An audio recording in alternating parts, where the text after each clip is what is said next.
Merhaba, bugün Koçgiri aşiretlerinin siyasi taleplerini yani ne istediklerini konuşacağız.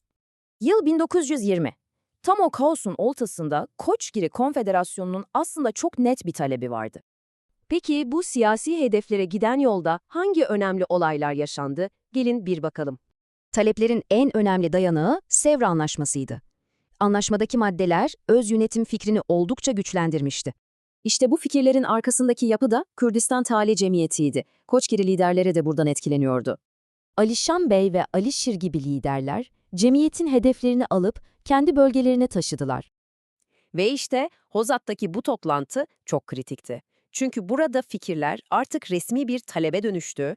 Ankara hükümetine gönderdikleri ultimatomda 4 net maddeleri vardı. Üstelik müzakereye de kapalıydılar. Ve bir de son tarih belirlediler. 24 Kasım. Bu ne kadar ciddi olduklarını gösteriyordu. Ancak sadece bir ay sonra talepler daha da sertleşti. Artık özerklik değil, bağımsızlık isteniyordu. Telgraftaki bu sözler her şeyi özetliyor aslında.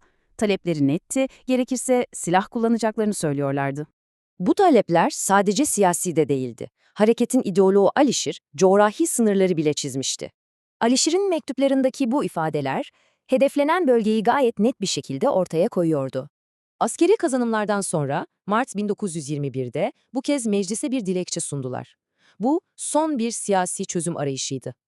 Dilekçede pratik bir model öneriyorlardı. Kazalar birleşsin, özerk olsun, valisi de Kürt olsun.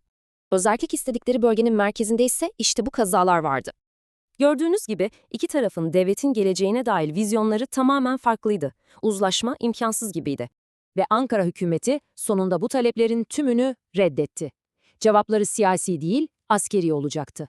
Bu görevi de Nurettin Paşa komutasındaki merkez ordusu üstlendi.